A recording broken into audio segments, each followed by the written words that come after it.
بسم اللہ الرحمن الرحیم۔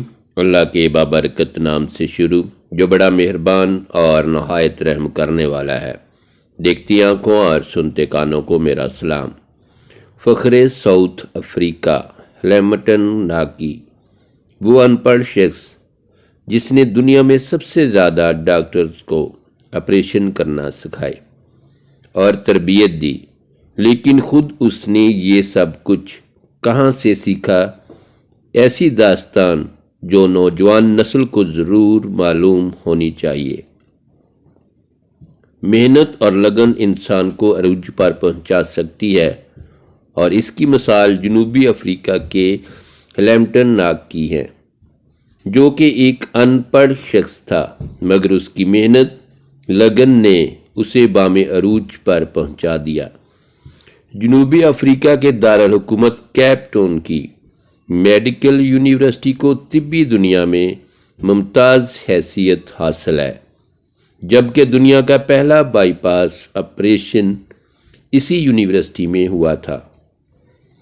اس یونیورسٹی کے آڈیٹوریم میں 18 سال پہلے 2003 کی ایک صبح دنیا کے مشہور سرجن پروفیسر ڈیوڈ ڈینٹ نے یونیورسٹی میں اعلان کیا کہ ہم آج ایک ایسے شخص کو میڈیسن کی اعزازی ڈگری دے رہے ہیں جس نے دنیا میں سب سے زیادہ سرجن پیدا کیے، جو ایک غیر معمولی استاد اور حیران کن سرجن ہے، اور جس نے میڈیکل سائنس اور ماہر سرجنوں کو حیران کر دیا ہے۔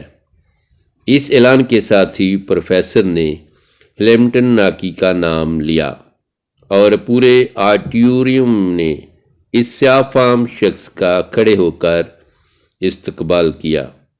یہ اس یونیورسٹی کی تاریخ کا سب سے بڑا استقبال تھا۔ ہلیمٹن ناکی کیپ ٹاؤن کے ایک دور دراز گاؤں سینیاٹانی میں پیدا ہوا۔ اس کے والدین چراغاوے تھے۔ وہ بکری کی کھال پہنتا تھا، پہاڑوں پر سارا دن ننگے پاؤں پھرتا تھا، اور بھیڑ بکریاں چرانے میں اپنے والدین کا ہاتھ بٹاتا تھا۔ نوجوانی میں وہ روزگار کی تلاش میں گاؤں چھوڑ کر کیپ ٹاؤن آ گیا۔ ان دنوں کیپ ٹاؤن میں ایک یونیورسٹی کی تعمیر جاری تھی۔ وہ یونیورسٹی میں مزدور بھرتی ہو گیا۔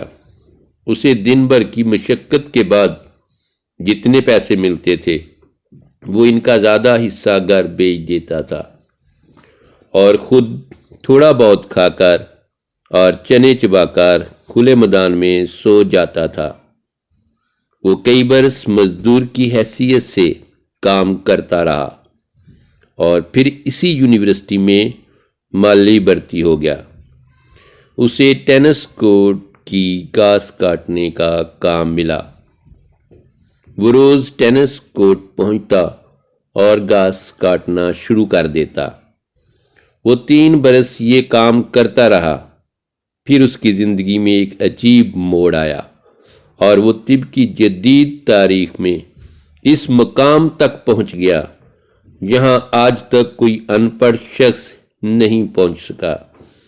یہ ایک سہانی صبح تھی۔ اسی یونیورسٹی کے ایک پروفیسر رابرٹ جوائز زرافے پر تحقیق کر رہے تھے۔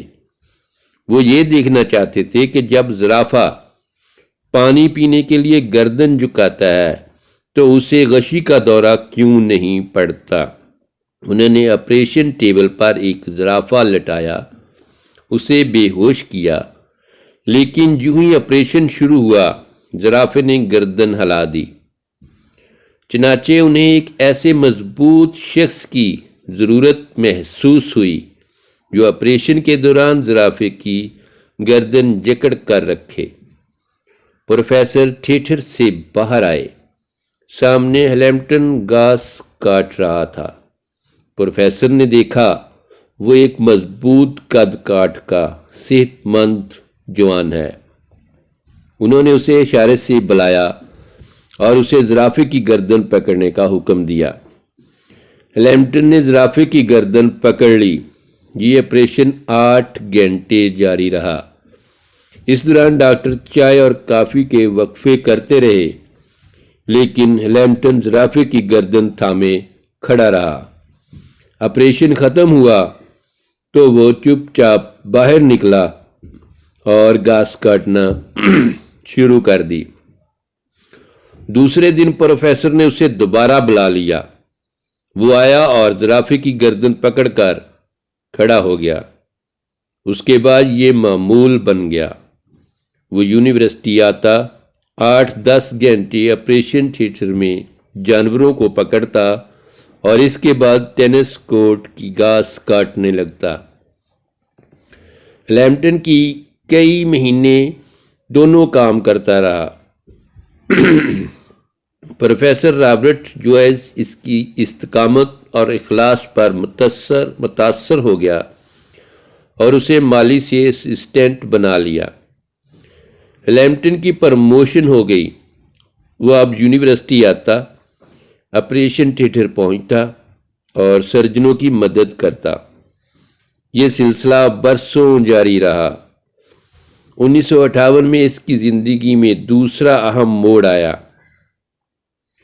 اس سال ڈاکٹر برنارڈ یونیورسٹی آئے اور انہوں نے دل کی منتقلی کے آپریشن شروع کر دیے۔ ہیملٹن ان کا اسسٹنٹ بن گیا۔ وہ ڈاکٹر برنارڈ کے کام کو غور سے دیکھتا رہا۔ ان آپریشنوں کے دوران وہ اسسٹنٹ سے ایڈیشنل سرجن بن گیا۔ اب ڈاکٹر آپریشن کرتے اور آپریشن کے بعد اسے ٹانکے لگانے کا فریضہ سونپ دیتے۔ وہ انتہائی شاندار ٹانکے لگاتا تھا۔ اس کی انگلیوں میں صفائی اور تیزی پیدا ہو گئی۔ اس نے ایک دن میں 50 لوگوں کے ٹانکے لگائے۔ وہ آپریشن تھیٹر میں کام کرتے ہوئے سرجنوں سے زیادہ انسانی جسم کو سمجھنے لگا۔ چنانچہ بڑے ڈاکٹروں نے اس ان پڑھ ڈاکٹر کو جونیئر ڈاکٹروں کو سکھانے کی ذمہ داری سونپ دی۔ اب وہ جونیئر ڈاکٹروں کو آپریشن کی تکنیکس سکھانے لگا۔ آہستہ آہستہ ہیملٹن یونیورسٹی کی اہم ترین شخصیت بن گیا۔ وہ میڈیکل سائنس کی اصطلاحات سے ناواقف تھا، لیکن بڑے سے بڑے سرجن سے بہتر سرجن تھا۔ 1970 میں اس کی زندگی میں تیسرا موڑ آیا۔ اس سال جگر پر تحقیق شروع ہوئی تو اس نے آپریشن کے دوران جگر کی ایک ایسی شریان کی نشاندہی کر دی جس کی وجہ سے جگر کی منتقلی آسان ہو گئی۔ اس کی اس نشاندہی نے میڈیکل سائنس کے بڑے بڑے دماغوں کو حیران کر دیا۔ آج جب دنیا کے کسی کونے میں کسی شخص کے جگر کا آپریشن ہوتا ہے اور مریض آنکھ کھولتا ہے تو اس کامیاب آپریشن کا سہرا ہیملٹن کو بھی دیا جاتا ہے۔ ہیملٹن 50 برس کیپ ٹاؤن یونیورسٹی کے ساتھ وابستہ رہا۔ وہ روزانہ 14 میل کا سفر کر کے پیدل یونیورسٹی آتا۔ اس نے کبھی اوقات کار کی طوالت اور سہولتوں میں کمی کا شکوہ نہیں کیا۔ پھر اس کی زندگی میں ایک وقت آیا جب اس کی تنخواہ اور مراعات یونیورسٹی کے وائس چانسلر سے زیادہ تھیں اور اسے وہ اعزاز ملا جو آج تک میڈیکل سائنس کے کسی شخص کو نہیں ملا۔ وہ میڈیکل ہسٹری کا پہلا ان پڑھ استاد تھا جس نے کبھی اسکول کا منہ نہیں دیکھا۔ وہ انگریزی کا ایک لفظ بھی پڑھ اور لکھ نہیں سکتا تھا۔ وہ پہلا ان پڑھ سرجن تھا جس نے زندگی میں 30,000 سرجنوں کو ٹریننگ دی۔ وہ 2005 میں فوت ہوا تو اس کے بعد یونیورسٹی میں دفن کیا گیا اور اس کے بعد یونیورسٹی میں پاس آؤٹ ہونے والے سرجنوں کے لیے لازم قرار دے دیا گیا وہ ڈگری لینے کے بعد اس کی قبر پر جائیں، تصویر بنوائیں اور اس کے بعد عملی زندگی میں داخل ہو جائیں۔ نتیجہ یہ ہوا کہ انسان کوشش کرے تو کچھ بھی کر سکتا ہے، شرط کوشش ہے۔